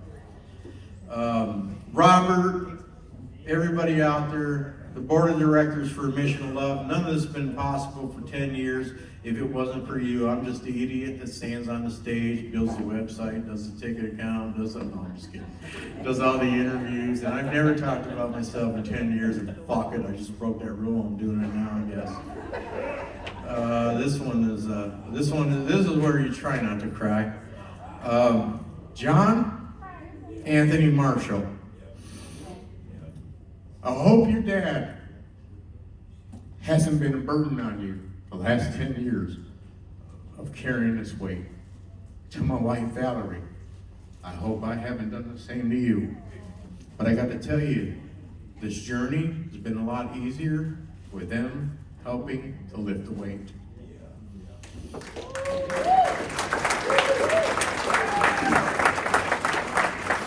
And again, about people that are not for the obnoxious, Chris Tesmar over here sitting with a fancy shirt that I wish I could have. A sales manager of Crest Lincoln Mercury donated a cooler with the booze because he's a damn American.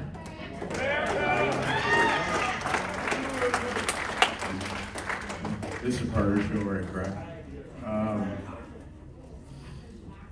Ken, stand up.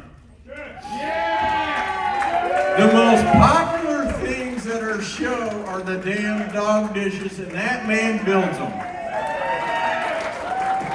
I just got you a lot of money, Ken. You're welcome. I only need 20%. Jeff Dooley, thank you for inviting us in your house at the UAW 228.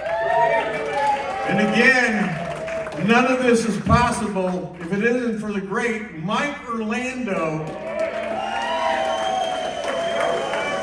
who's allowed this. And then the last thing, I'd be remiss if I didn't say this. I already talked about Scott Downey, and I'm going to talk about you guys. None of this is possible if you weren't here along the way supporting us. All of us are going to live. We're all going to die, but very few of us are going to make a difference. Y'all made a difference tonight. I'd be remiss if I didn't talk about my friend Woody. That is a grand night for the Bishop Murphy Knights of Columbus that rooked me in a few weeks ago to join it. Woody, you're a great man. Tony, I'm glad I can be a brother Knight of Columbus with you. The truth is that this charity for 10 years, we've lost 82% of the kids that we worked with. And that's what you sign up for when you work with us. And we've changed board members every year because they can't be here for the battle. But I've always felt this way. For Luke and Noah, if you're not there for the battle, you can't be there for the fucking celebration. Yeah! And for the Noahs, and all the kids we lost along the way, including my hero, my best friend, and my daughter, Stephanie K. Marshall, thank you for letting us be a little bit a part of the journey in the short life you had, and I'm glad we could make a difference. And again, I can't thank you guys enough. I love you. You will not see me at Comedy for Cancer ever again. I will be hosting it. I'll be running it. But I really tell you, you guys are a part of my life. I will never forget these 10 years. And I don't want to say it like this, but if I could run the 10 years back, would I do it again? You bet your ass I would. The only difference is the angel above me would be sitting right next to me. Thank you. I love you. Good night. Oh, I forgot something. We don't end sad at any County for Cancer. Charlie, are you ready? Charlie, are you ready? How about everybody sing along on Facebook Live to some fucking friends in low places? Let's go, Charlie. I think you're going to sing it with me there, brother. You'll be all right. I'll guide you through it. Ready?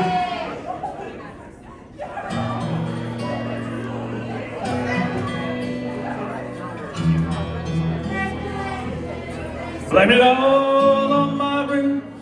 I showed up in boots and ruined your black tie affair. The last one to know, the last one to show. I was the last one you thought you'd see there. I saw a surprise and a fear in his eyes when I took his glass of champagne. Sing it, Charlie.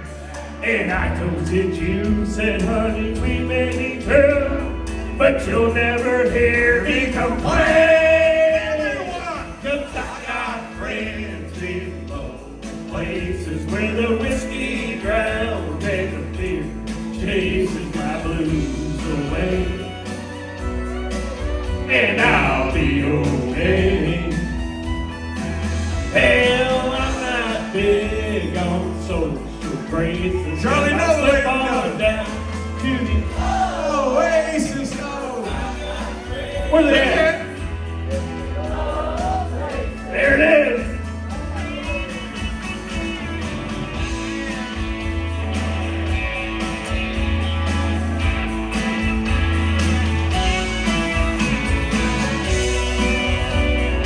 All right, Charlie, bring us to the bridge. Well, I guess I was wrong. I just don't belong with them. I've been there before. Everything's alright I'll just say goodnight and I'll show myself to the door. Hey, I didn't mean to cause a big scene.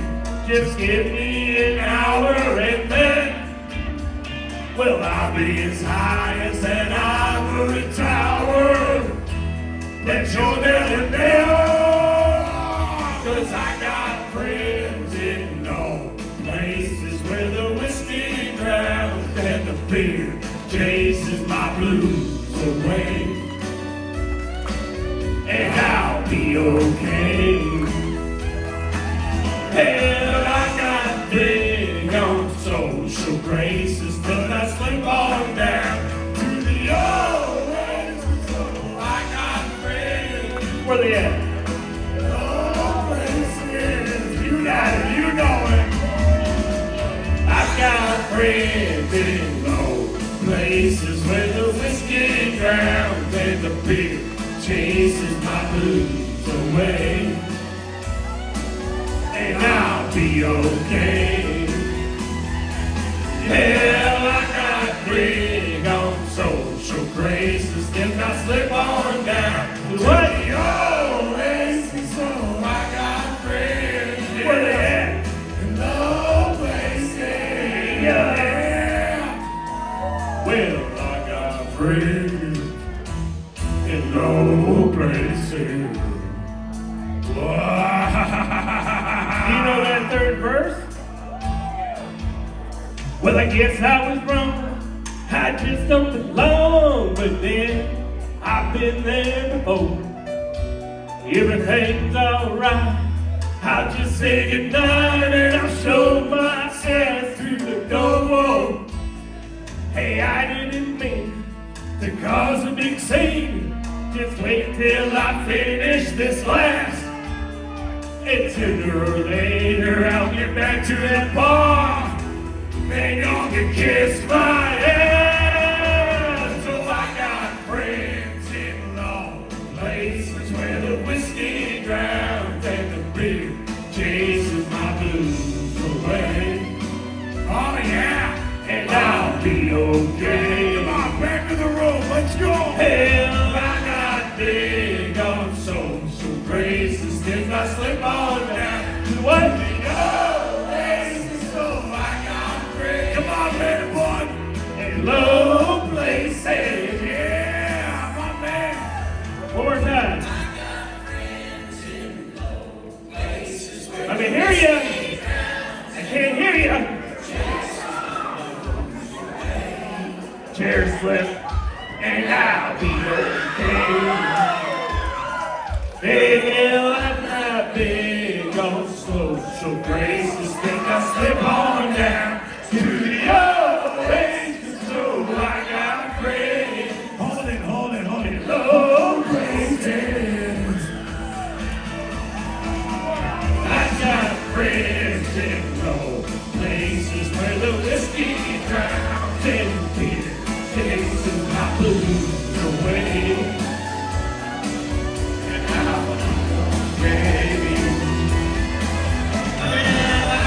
I think that went live.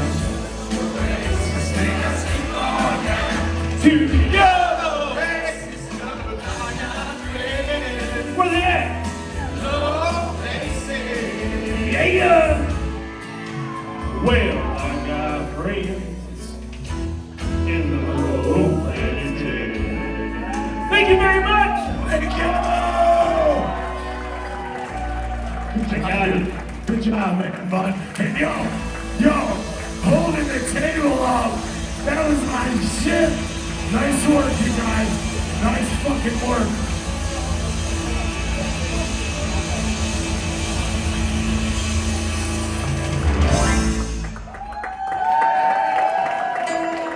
You guys want to hear J.B. Marshall sing? Okay, I realized something, that some of you might be a little too old to end on Friends in Low Places.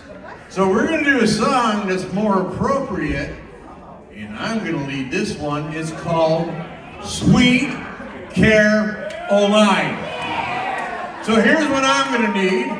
I'm going to need this half of the room to be my whoa-whoa-whoas, And this half of the room be the so good, so goods. And right down the center, do whatever the fuck you want.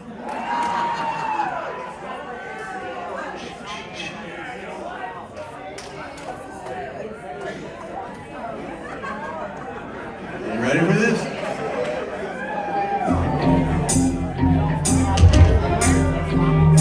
You know you can clap along.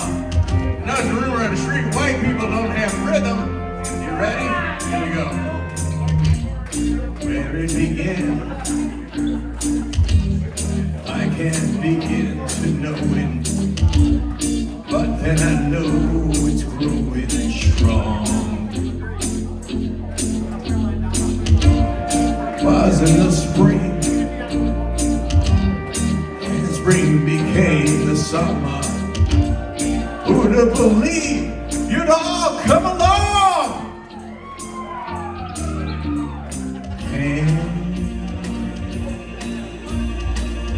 Touching hands, reaching out, touching me, touching you. Here we go now, sweet Caroline. Good times never seem so good. I've been inclined to believe they never would, but now I look at the nights and it don't seem so lonely. We fill it up with only two. And when I hurt runs off my shoulders. How can I hurt when I'm here with you? No way. Wall. Touching wall. Reaching out. Touching me. Touching you.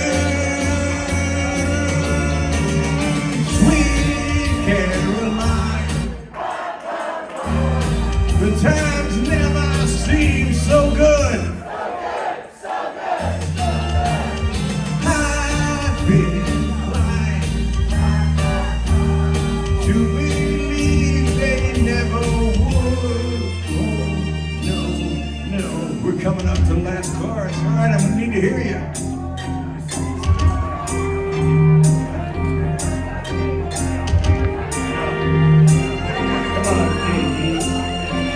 Here we go! Sweet Caroline. The times never seem so good. Sweet Caroline.